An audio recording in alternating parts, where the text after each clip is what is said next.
काली भक्त कालीचरण महाराज फिर से सुर्खियों में हैं, लेकिन इस बार किसी भजन, किसी तांडव स्तोत्रम या फिर किसी गाने की वजह से या फिर किसी धार्मिक भाषण की वजह से नहीं, बल्कि रायपुर में हुई धर्म संसद की वजह से, जहां पर उन्होंने महात्मा गांधी के बारे में अपशब्द कहे और इसी वजह से एक बार फिर कालीचरण महाराज सुर्खियों में हैं।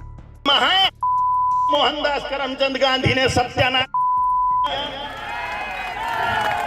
और नाथुराम गोडसे जी को नमस्कार है, मार डाल। चलिए आज आपको बताते हैं कालीचरण के बारे में सब कुछ। दरअसल कालीचरण महाराज का इंदौर से नाता रहा है। अकोला महाराष्ट्र के मूल निवासी कालीचरण महाराज 2005 में दत्त जयंती के कार्यक्रम में पहली बार इंदौर आए। भय्यू जी महाराज के खामगांव स्थित आश्रम की व्यवस्थाओं को भी संभालते रहे।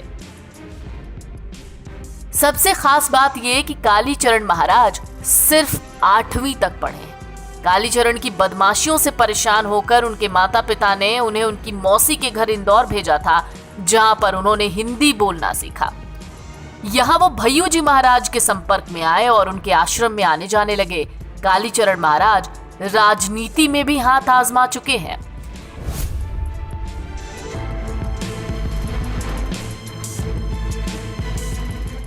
राजनीति से कालीचरण महाराज का कनेक्शन क्या रहा है, तो ये भी समझिए। 2017 में अकोला नगर निकाय चुनाव में उन्होंने अपनी किस्मत आजमाई थी, लेकिन हार गए।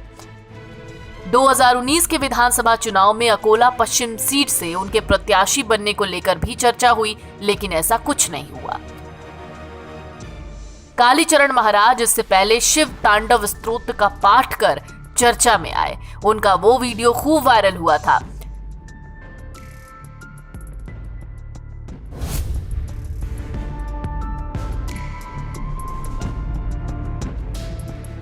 कालीचरण महाराज खुद को काली पुत्र बताते हैं, लेकिन इसके पीछे की वजह क्या है? कालीचरण महाराज की माने तो बचपन में एक दुर्घटना के शिकार हुए थे, जहां पर उनका पैर 90 डिग्री तक घूम गया था।